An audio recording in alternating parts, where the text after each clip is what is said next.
Mas Hanta, tadi sudah kita singgung tentang perubahan peta politik. Ada teman baru yang masuk dan tentu menimbulkan reaksi. Dan kita sudah lihat bagaimana teman-teman di PKB mengatakan ada yang mau menjatuhkan, mengganti posisi Marwan Jafar, Menteri urusan pedesaan. Lalu kemudian ada bahkan orang merasa Hanura itu sudah ada yang mengganggu soal posisi Yudi Krisnandi yang menggunakan surat rekomendasi untuk temannya difasilitasi di Sydney. Kalau Anda lihat manuver ini gimana? Ya, ini salah satu bentuk respons ya, respon ke kekhawatiran ancaman dari partai-partai ini kemudian dikurangi jatah politiknya. Nah, padahal konsekuensi peta politik berubah, harusnya partai realistis juga dong. Realistis bahwa komposisi menteri-menteri dari partai politik karena ada kawan baru, otomatis harus berbagi. Kalau misalnya bicara tentang komposisi, tetapi menurut saya Pak Presiden sebagai pemilik hak prerogatif juga perlu mengobjektifikasi agar mereka bisa menerima. Objektifikasi itu adalah ada indikator evaluasi yang lebih komprehensif. Misalnya 3 share singkat. Satu, evaluasi teknokratik. Jadi basis kinerja. Presiden tentu punya instrumen itu. Entah dia datang dari parpol atau bukan, harus ada. Harus ada. Dari partai, apalagi dari partai menurut saya perlu dievaluasi. Dari partai maupun non-partai. Tidak bisa kemudian dari partai politik dianggap tidak perlu dievaluasi. Sehingga harus ada basis demokratis sehingga Presiden punya legitimasi ilmiah, tanda petik akademik.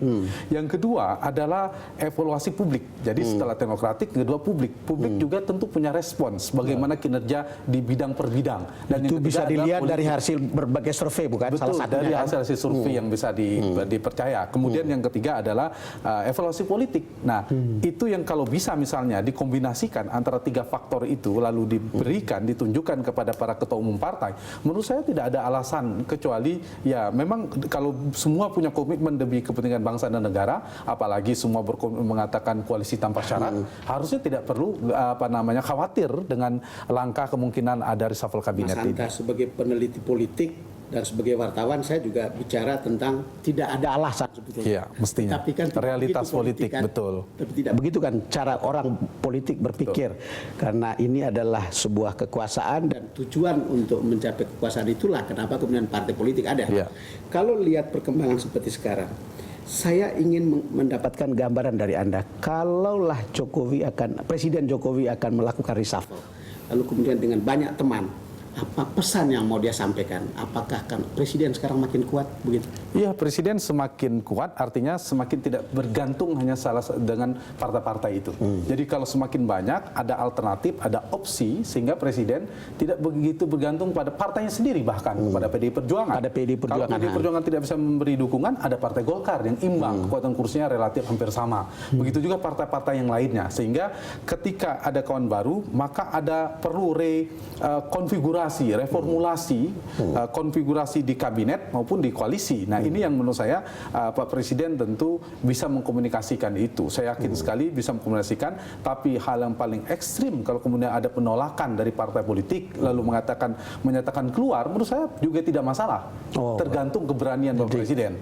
Kalau ada yang mengatakan karena sudah ada kawan baru saya keluar, dan saya ragu ada partai yang berani mengatakan keluar. Kemungkinan dikurang, iya. Tetapi kalau lihat begini kan itu berarti memperkuat posisi Presiden di DPR juga kan? Betul. Itu akan memuluskan soal APBNP, soal amnesti pajak dan lain-lain yang selama ini sangat dibutuhkan untuk berjalan cepat kan? Betul. Kan beberapa waktu lalu dianggap amnesti pajak harus ditukar dengan revisi undang-undang KPK, bukan? Iya. Kalau Anda lihat seperti itu. Betul sekali. Dan Presiden sebelumnya kan mendapatkan dukungan koalisi di parlemen yang tidak cukup ya, masih minoritas. Sehingga sekarang harusnya semua kebijakan-kebijakan, fungsi legislasi, fungsi untuk memuluskan sebuah kebijakan itu harusnya diuji dari sana nanti. Apakah evaluasi atau koalisi ini efektif atau tidak?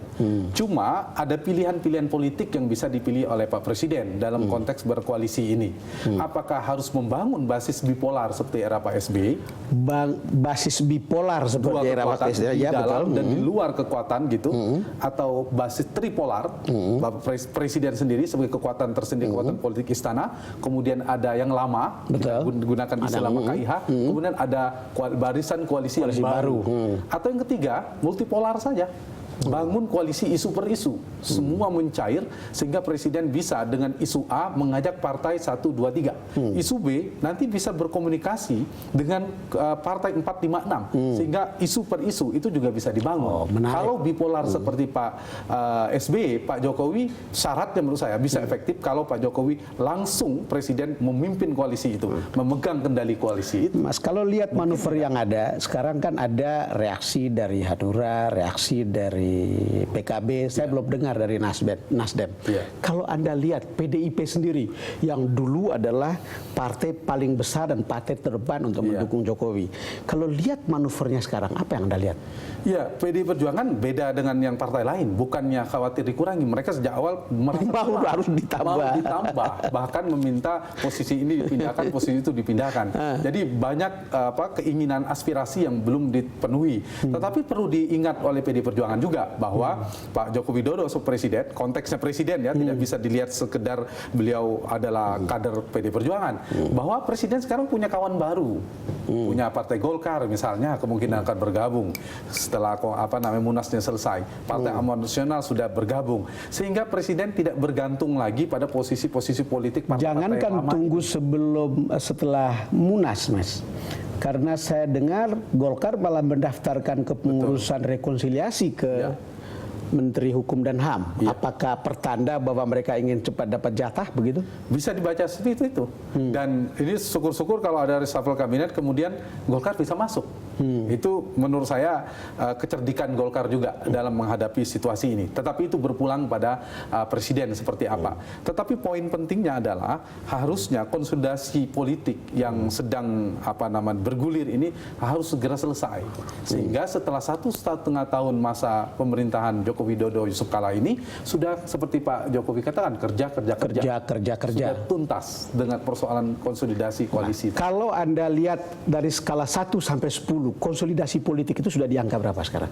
Kalau dilihat dari presidennya, menurut saya ada peningkatan. Sekarang sudah di angka 7. Angka 7. Kalau persentase di angka 7, 70% kekuatannya. 70%. Karena Golkar kemungkinan sangat kuat merapat. Bahkan bisa lebih. Misalnya PKS, sekarang komisionalnya sudah mulai melunak. Gerindra juga. Jadi sangat mungkin sekarang peta politiknya sudah mengalami perubahan yang cukup signifikan menurut saya. Sehingga peta politik kemungkinan akan semakin bergeser. Oke, Mas Hanta, kita break lagi. Pemirsa, kami akan segera kembali selepas jeda berikut.